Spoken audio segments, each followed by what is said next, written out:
The morning arrived cold and sharp in Lower Manhattan, the kind of December day that made breath visible and turned sidewalks into slick, dangerous paths. Vincent Romano stepped out of his black Lincoln town car at precisely 7:42 a.m., as he did every weekday morning. The street corner where Mulberry met Grand was already alive with movement, vendors rolling their carts into position, early risers clutching paper cups of coffee, their faces buried in scarves against the biting wind. Vincent was not a man who drew attention by accident. At 47, he carried himself with the deliberate confidence of someone who had spent 3 decades navigating the shadows of organized crime. His charcoal overcoat was tailored to perfection. His leather shoes, polished to a mirror, shined despite the slush gathering at the curbs. To the casual observer, he might have been just another businessman starting his day, but the 2 men who flanked him at a respectful distance, and the way certain shop owners averted their eyes as he passed, told a different story. He walked with purpose toward the small cafe, tucked between a dry cleaner and a narrow alley. The cafe had no name on its weathered brick facade, just a hand-painted sign that read, "Coffee and Pastries," in fading letters. It was the kind of place tourists never noticed, where the wooden tables wobbled slightly and the espresso machine hissed like an angry cat. Vincent had been coming here for years, not for the coffee, though it was decent, but because it was neutral ground, a space where deals could be discussed over cappuccinos and cannoli. But this morning, like every morning for the past 6 weeks, Vincent wasn't here for business. She was already there. The woman sat on the same patch of sidewalk just outside the cafe, her back against the cold brick wall, a threadbare blanket draped over her shoulders. Her dark hair, streaked with premature grey, was pulled back in a loose ponytail. Her face, though weathered by hardship, still held traces of the beauty she must have possessed in easier times. Next to her sat a small cardboard box containing a few scattered coins and a handwritten sign that read, "Anything helps. God bless." Vincent slowed his stride as he approached. His bodyguards hung back near the corner, their presence felt but not intrusive.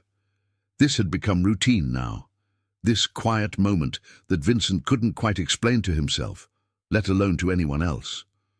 "Morning," Vincent said, his voice low and gravelly, softened just slightly by something he rarely allowed himself to feel. The woman looked up, and her eyes, striking green eyes that seemed too bright for someone living on the street, met his. "Good morning, Mr. Romano," she replied. Her voice was clear, educated, nothing like what people expected from someone in her situation. Vincent reached into his coat pocket and pulled out a folded $20 bill. He didn't make a show of it, didn't wait for gratitude or acknowledgement. He simply placed it in the cardboard box and gave a slight nod. "Cold one today. Make sure you get something warm." "I will, thank you." She wrapped the blanket tighter around herself. "Same time tomorrow?" "Same time tomorrow," Vincent confirmed, a ghost of a smile crossing his hardened features. He turned to leave, but her voice stopped him. "Mr. Romano." He paused, looking back over his shoulder. "Yeah? You're a good man. Whatever else people might say, I see it. Every morning, I see it." Vincent's jaw tightened almost imperceptibly. No one had called him a good man in a very long time. He didn't respond, just continued walking toward his car, his guards falling into step behind him. But something about her words settled uncomfortably in his chest, like a stone dropped into still water, creating ripples he couldn't control. As the Lincoln pulled away from the curb, Vincent stared out the tinted window at the city waking up around him. New York in winter was unforgiving, beautiful in its brutality. The skyline caught the early light, glass towers reflecting the pale sun, while down below, in the spaces between buildings, people fought their own small battles for survival. Vincent Romano had built an empire in those spaces. He controlled territories, commanded loyalty, and inspired fear. His name carried weight in rooms where laws were suggestions and violence was currency. He had blood on his hands, plenty of it, and he had made his peace with that long ago. But every morning for 6 weeks, he had stopped at that corner. Every morning, he had given that woman money. And every morning, he told himself it meant nothing, that it was just a habit, a superstition maybe, like tossing a coin in a fountain. Except Vincent Romano didn't believe in luck or superstitions. He believed in control, in cause and effect, in the predictable nature of human weakness.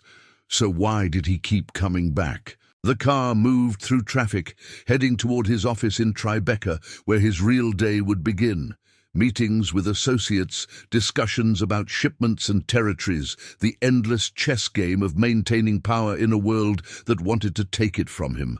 But his mind lingered on that street corner, on green eyes and a threadbare blanket, on words that shouldn't have mattered but somehow did. "Boss," his driver Tommy ventured carefully. "We good?" "Yeah, Tommy, we're good."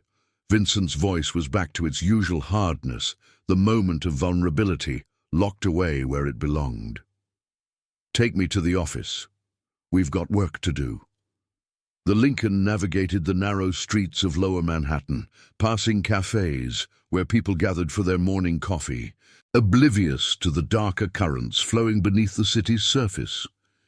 Inside the car, Vincent Romano sat in silence, his expression unreadable, a man whose empire was built on secrets, but who couldn't quite figure out why one homeless woman's gratitude had gotten under his skin. Tomorrow morning he would be back at that corner. He knew it with the same certainty. He knew the sun would rise.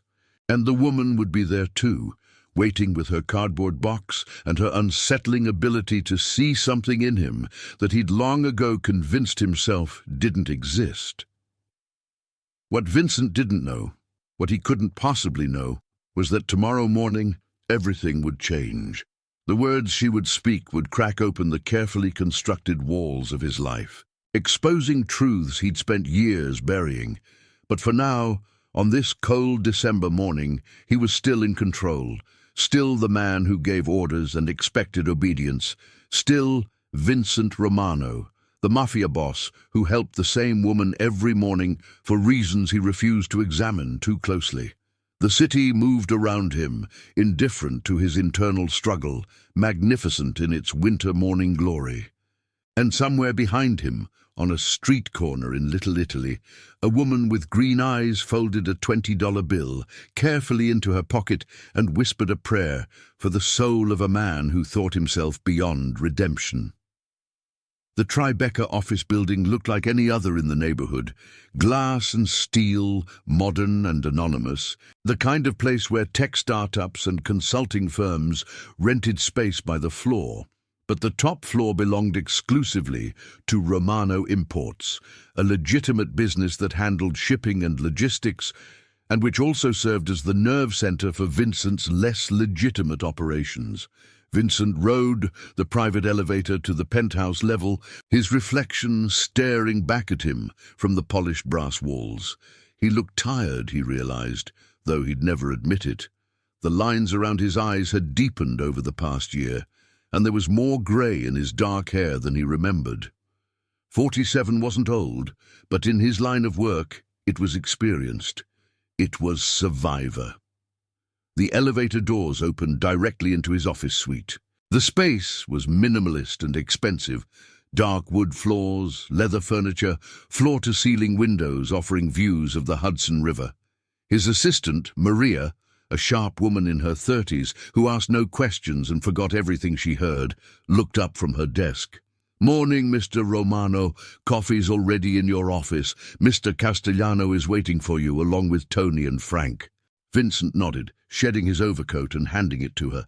"Thanks, Maria. Hold all other calls until we're done." "Of course." He walked into his private office, where 3 men sat waiting. Marco Castellano, his underboss and oldest friend, occupied the leather chair by the window. Tony Ricci and Frank D'Angelo, 2 of his most trusted captains, sat on the sofa, coffee cups in hand. "Gentlemen," Vincent said, moving behind his massive desk, What do we have? Marco, a stocky man with a greying beard and eyes that missed nothing, leaned forward. The shipment from Newark cleared customs yesterday. Everything's accounted for. We're moving it to the warehouse tonight.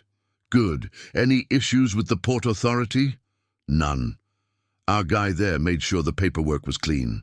Marco paused, studying Vincent with the familiarity of someone who'd known him for 30 years. You all right, Vinny? You seem distracted. Vincent poured himself coffee from the silver pot on his desk, buying time. I'm fine, just a long morning. What else? Tony, younger and more volatile than the others, spoke up. We've got a problem with the Kozlov crew. They've been pushing into our territory in Brighton Beach. Nothing major yet, but they're testing us. Vincent's expression hardened. Testing how? Running protection rackets on 2 of our businesses. Small stuff, but it's deliberate. They want to see if we'll push back. Then we push back. Vincent's voice was ice. Set up a meeting with Kozlov. Make it clear that Brighton Beach isn't up for negotiation. If he wants a war, we'll give him one. But give him a chance to be smart about it first. Frank, the oldest of the 3 captains, a man who'd been in the life since Vincent was a child, cleared his throat. Speaking of meetings, we got a request from the Colombo family. They want to discuss the Queen's situation, see if we can work something out. Vincent considered this. The Colombo family was old guard, traditional, the kind of organization that still respected protocol and hierarchy. Set it up for next week, neutral location, the usual precautions. The meeting continued for another hour, covering the intricate details of running an organization that generated millions in revenue while operating outside the law. There were discussions about money laundering, about political connections that needed maintaining, about enforcement actions that had to be taken against those who'd failed to pay debts or respect boundaries. Vincent navigated it all with practiced ease. His mind sharp and focused. This was what he was good at. Strategy, power, control. Here, in this office, he was completely in his element. But when the meeting ended and the others filed out, Marco lingered. All right, Vinny, what's really going on? Marco closed the door and turned to face his oldest friend. And don't give me that I'm fine garbage. I know you too well. Vincent walked to the windows, looking out at the city spread beneath him. The Hudson River flowed grey and cold, ferries cutting through its surface. You ever wonder if we're doing the right thing, Marco? Marco laughed, genuinely surprised. The right thing? Vinny, we're in the mob. We stopped worrying about the right thing a long time ago. Yeah. Vincent's voice was quiet. Yeah, we did. What brought this on? Marco joined him at the window, concerned now. This isn't like you. Vincent thought about the woman on the street corner, about green eyes and threadbare blankets, about being called a good man by someone who had no reason to believe it. Nothing, just tired like I said. Bull. Marco crossed his arms. We've been friends since we were kids running numbers in Queens. I know when something's eating at you. Vincent was silent for a long moment. There's a woman. Marco's eyebrows shot up. A woman. Vinny, you haven't dated anyone seriously since...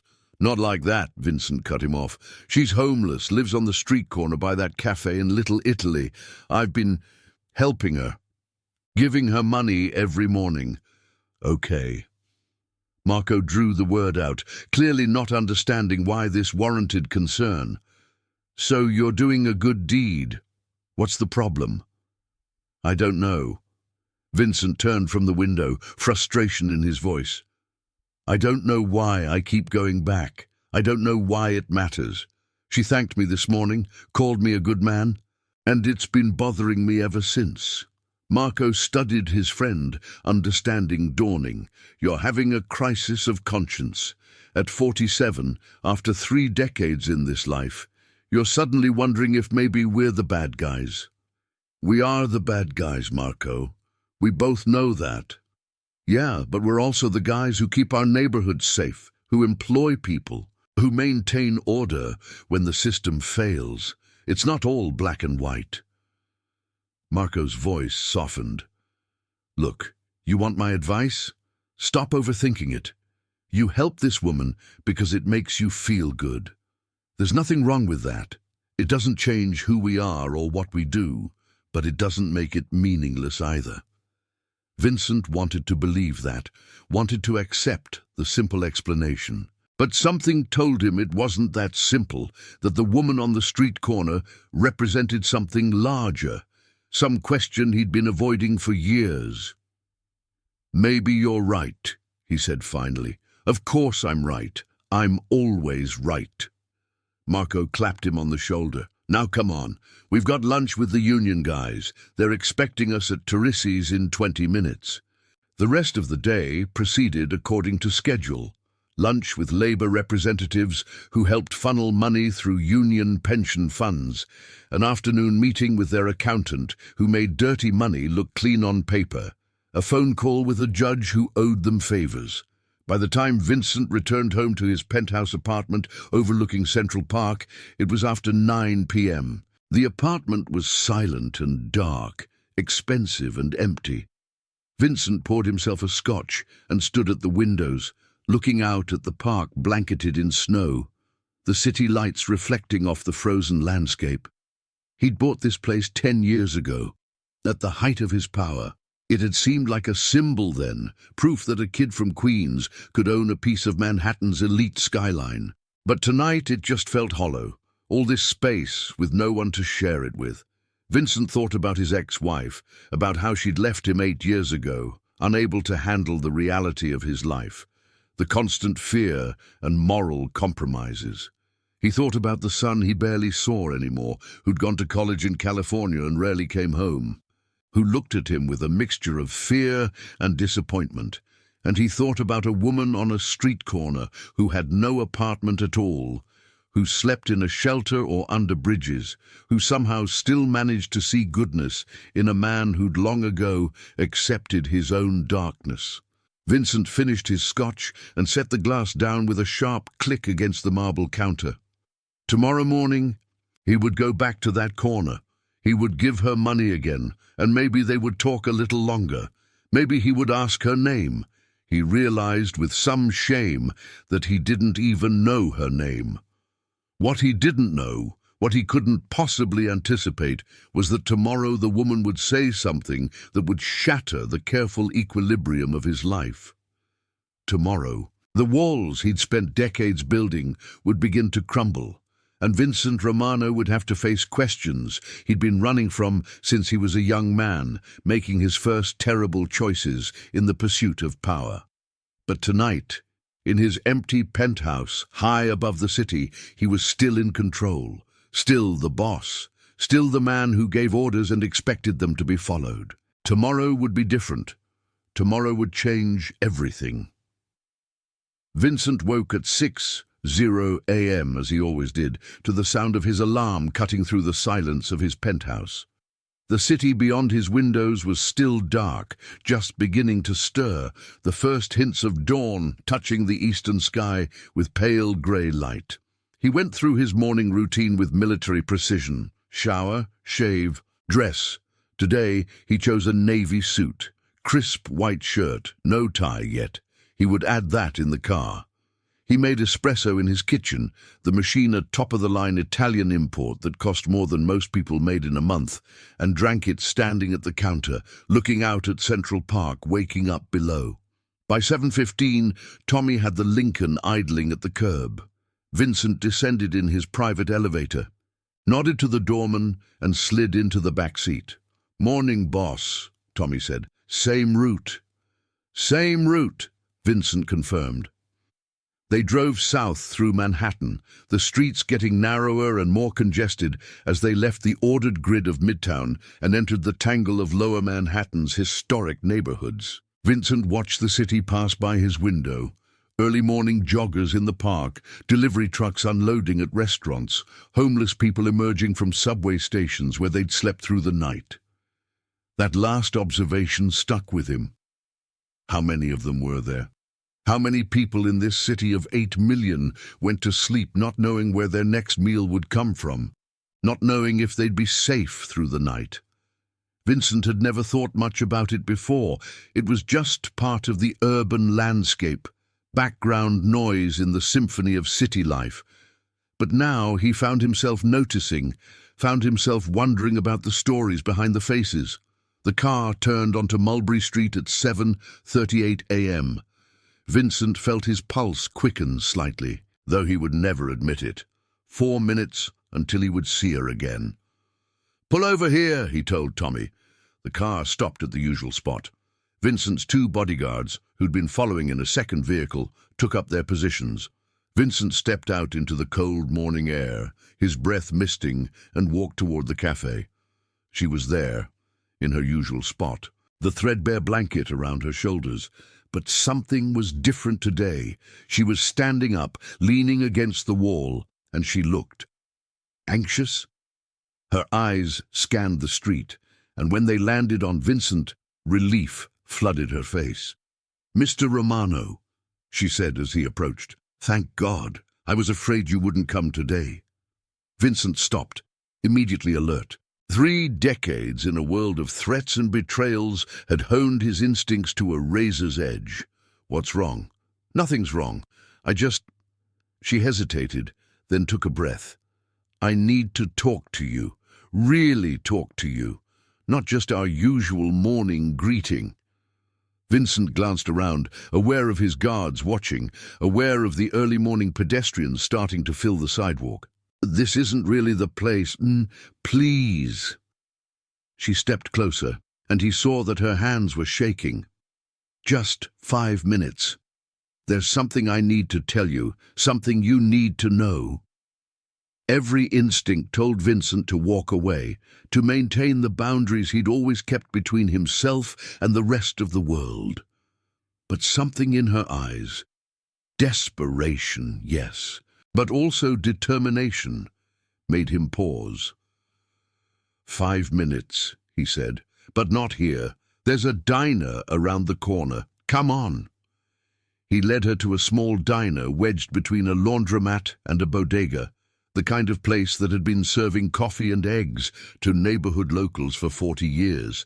The owner, a Greek man named Stavros, who knew exactly who Vincent was and had the good sense to be discreet about it, nodded as they entered. "Mr. Romano, your usual booth is open." "Thanks, Stavros. Coffee for 2 and give us some privacy." "Of course." They slid into a booth at the back, away from the windows. Vincent's guards remained outside, visible through the glass. The woman pulled the blanket tighter around herself, and Vincent realized she was wearing layers of clothing underneath, all of them worn and faded. Stavros brought 2 cups of coffee and disappeared without a word. "What's your name?" Vincent asked, suddenly aware that in 6 weeks of daily encounters he'd never asked this most basic question. "Sarah," she said. "Sarah Mitchell." "Okay, Sarah Mitchell. What did you need to tell me?" She wrapped her hands around the coffee cup, absorbing its warmth.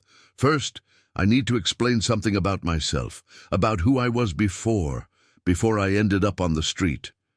Vincent waited, his face neutral, his mind racing through possibilities. Was this a setup? Some kind of con? Was she about to reveal herself as an FBI informant? A rival's plant? A journalist looking for a story? "I was a social worker," Sarah said. "I had a master's degree from Columbia. I worked with at-risk youth in the Bronx, kids from broken homes, kids in the foster system. It was my calling, my purpose." Her voice was steady now, the nervousness fading as she fell into her story. "I was good at it. I helped people." "What happened?" Vincent asked, though he wasn't sure he wanted to know. "Life happened. My husband died in a car accident 5 years ago. No life insurance, and we'd just bought a house, so I was buried in debt. I tried to keep working, but the grief was too much. I started drinking, missed too many days, lost my job." She took a sip of coffee, her eyes distant. "Once you start falling in this city, It's hard to stop. Lost the house, couldn't find work without references, couldn't get references because of why I'd been fired. Ended up in a shelter, then on the street. Vincent had heard stories like this before, variations on the same theme of how quickly a life could unravel. But hearing it from Sarah, seeing the intelligence and education in her eyes, made it more real somehow. "I'm sorry," he said, and meant it. "But why are you telling me this?" Sarah leaned forward, her green eyes intense. "Because I know who you are, Mr. Romano. Not just your name. I know what you do. I've seen you around the neighborhood for years, seen the way people react to you, heard the whispers. I know you're in the mafia." Vincent's expression didn't change, but his mind went into overdrive. This was the moment when things got dangerous, when he had to decide how to respond to a direct acknowledgement of his real life. "That's a serious accusation," he said carefully. "It's not an accusation. It's a fact, and we both know it." Sarah didn't flinch. "And here's what I need to tell you. I know your son." Vincent froze. "What?" "Michael Romano, 23 years old, studying business at USC, or at least he was supposed to be." Sarah's voice was gentle but firm. "Mr. Romano, your son is in trouble, serious trouble, and I'm the only person who knows about it." The world seemed to tilt slightly. Vincent's hands, which had been resting calmly on the table, tightened into fists. What kind of trouble? "The kind that could destroy his life, and maybe yours too, if it comes out the wrong way." Sarah reached across the table, not quite touching him, but close. "Michael reached out to me 3 weeks ago through a mutual contact. He knew I'd been a social worker, knew I'd helped kids in crisis. He needed someone to talk to, someone who wasn't connected to his life in California or to your world here." "Tell me what's going on." Vincent's voice was low, dangerous, the voice he used when giving orders that weren't to be questioned. "Not here. Not now." Sarah shook her head.